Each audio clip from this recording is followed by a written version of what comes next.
So let's have a look at deriving the Laplace transform for sine of kt, where k is some constant. The Laplace transform again is the integral from 0 to infinity of e to the power of minus st times our function, all with respect to t. Now, in order to do this, we need to be able to do integration by parts twice. So I have done a video before on integration by parts, and also this double integration or integration two-steppers as I call them. You can find those on my website malloymaths.com under leaving certificate and integration, or you can find them on my YouTube channel. You can find them in the playlist under integration. So let's start. We have a function sine of kt, and we want to find the Laplace transform of sine of kt, where k is some constant. So that's going to be equal to the integral from 0 to infinity of e to the power of minus st times sine kt dt.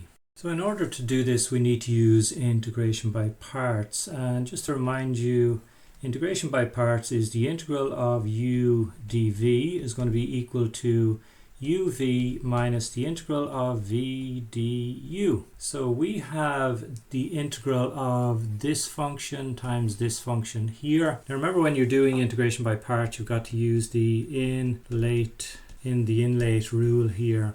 So we have an exponential function and we have a trig function. So trig comes before exponential. So let's just rearrange our function. It is the integral from 0 to infinity of sine kt e to the power of minus st, and that is dt. So let's let u equal to our first function there. So we're going to let u equal to sine kt. So that means then dv is going to be equal to what's left, and that's e to the power of minus st. So let's just work on these two here. So on the left hand side we have u is equal to sine kt.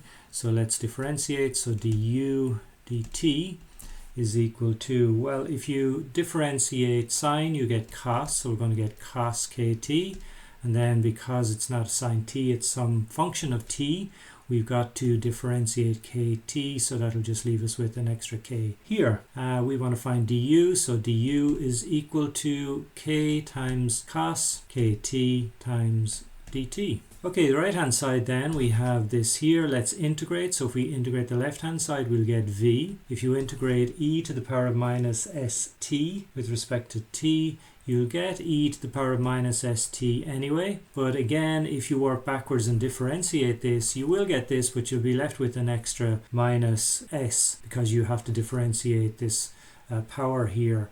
So to get rid of that, we're going to stick in an extra minus 1 over s here to get rid of it. So this, when you differentiate it, should give us this here.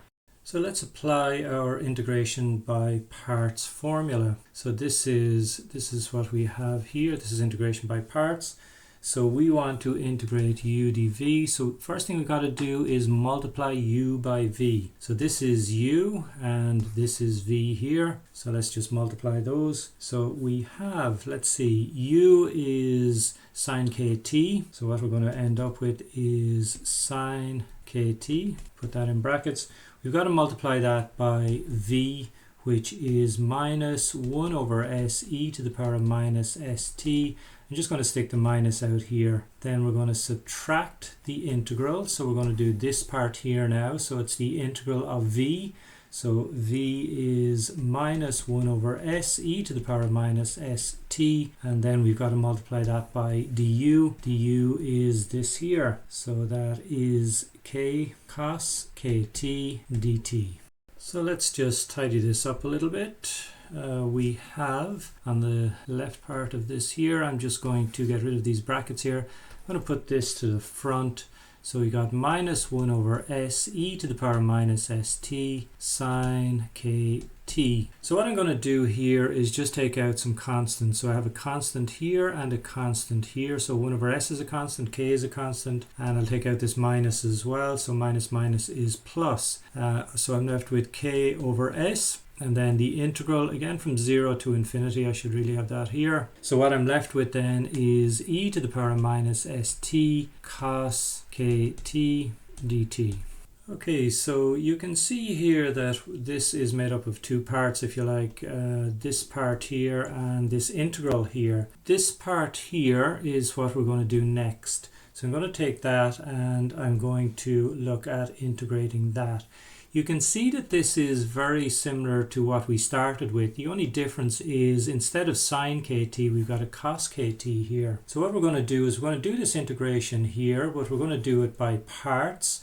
And this cos will change into a sine, and in fact we'll end up with what we started with as part of our answer, if you like. But let's have a look at this integral here anyway. We have the integral from 0 to infinity of e to the power of minus st cos kt. So in actual fact, what I might do here is just, because we're going to do this by parts, I'm going to put the cos first.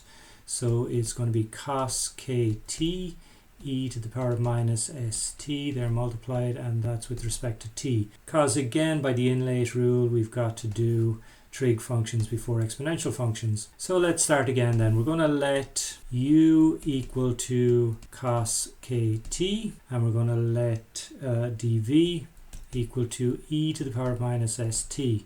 Differentiate the left hand side here, so du dt. If you differentiate cos, you'll get minus sine, so it's going to be minus sine kt. Because it's not cos of t, it's cos of some function of t, we've got to differentiate kt, and that'll leave us with k here. So du then, in this case, is minus k sine kt dt. On the right hand side then, we're going to integrate dv, which will give us v. Again, integrate this thing here. Remember from up above, it's just minus 1 over s e to the power of minus st. So let's apply the integration by parts formula here. So what we want, this thing here, this here is going to be equal to uv. So u is cos kt, I'll put that in brackets, and then that's times v, so v again here is minus 1 over s e to the power minus st, and then we've got to subtract the integral again from 0 to infinity of v du. So v is minus 1 over s e to the power minus st times du. So du is this thing here, so we've got to multiply by minus k sine kt dt. So again, as with the previous integral by parts, let's just tidy this up a little bit. So again, I'm just going to put the minus 1 over s out here, e to the power minus st cos kt. I'm going to take out the constants here. Again, I've got a minus 1 over s and I've got a minus k here. So that will give me a minus here. I've got minus times minus times minus.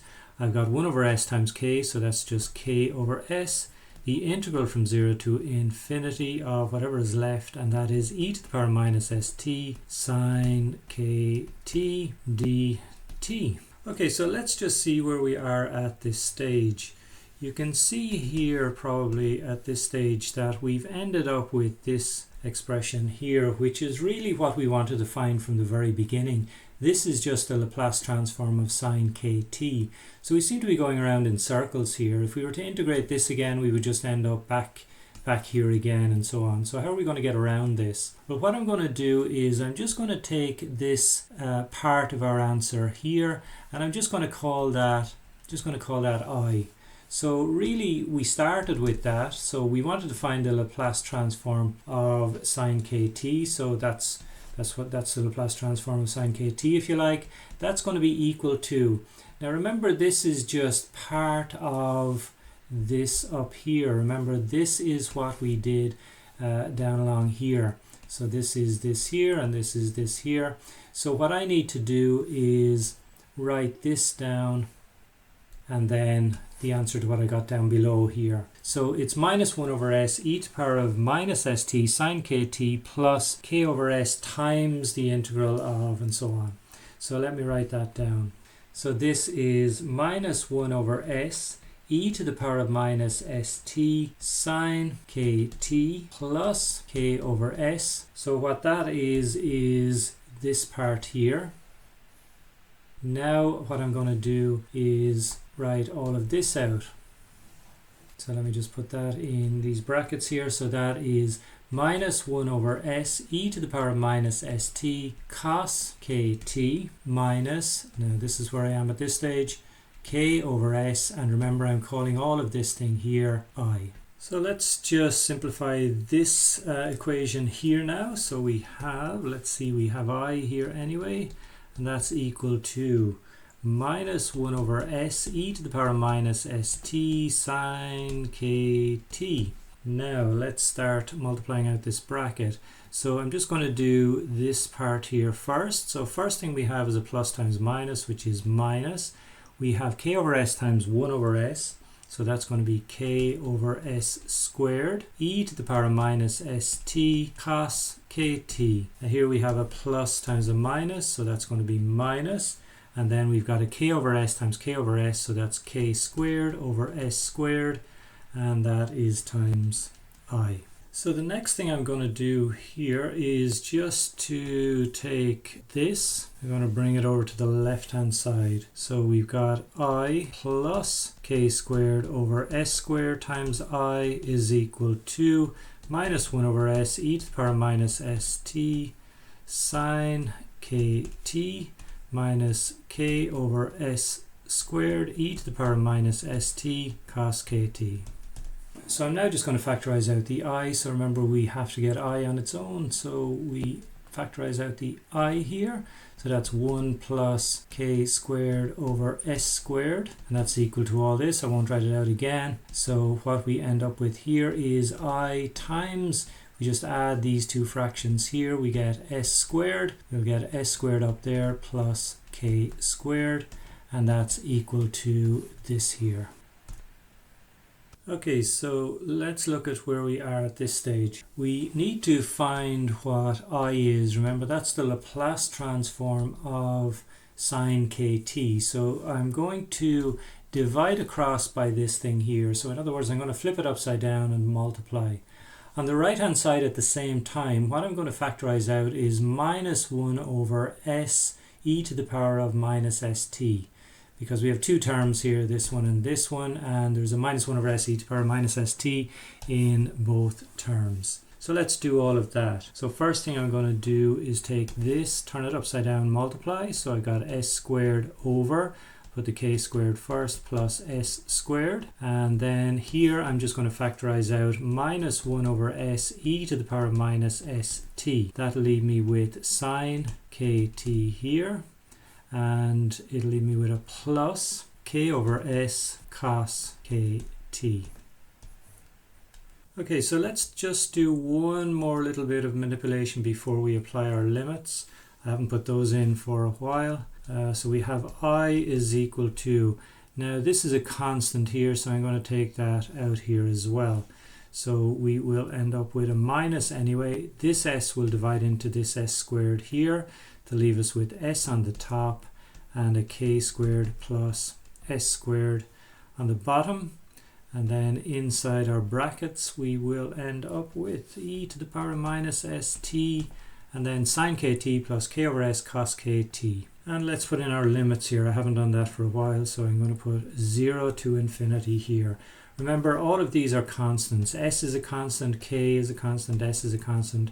So really I've got a t here, I've got a t here, I've got a t here. So that's where I'm going to be applying these limits. So let's apply these limits anyway and see where we end up. So we have the Laplace transform I of sine kt is equal to minus s over k squared plus s squared. Now let's apply our limits. So if I put in infinity here, here, and here, let's say, well, let's just look at this one here.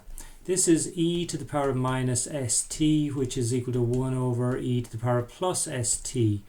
If I find the limit of this function as t tends towards infinity, the denominator will increase and increase, get bigger and bigger and bigger. What will happen is the fraction itself will tend towards 0.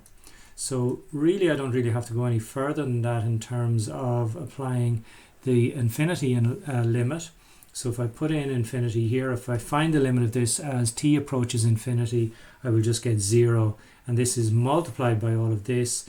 So that just means I'll end up with 0 by applying infinity here. So now I've got to do 0. So I've got to apply 0 to here, here, and here. See where I end up. So let's see. If I put in 0 here, I'll get e to the power of 0, which is just 1. And then I've got to multiply that by, let's see, I've got, if I put in 0 here, I end up with the sine of 0, which is just 0, plus put in 0 here, I'll end up with the cos of 0, which is 1. 1 times k over s is just k over s. So that's what I get when I apply our limits. Let's see where that leaves us. So we got minus s over k squared plus s squared times, well, I've got 0 here, and I've got 1 times k over s, which is just minus k over s. So there's the minus, and that's times plus, which is minus, and that's k over s. So let's just write down our final answer then. So our Laplace transform of sine of k times t is going to be equal to, so we have a minus times a minus, which is a plus, so that's fine, we end up with a plus.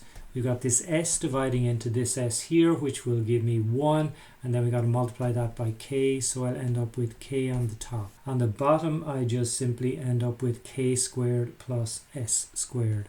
So this is it finally. It took a long time to get there, but this is the Laplace transform of sine kt.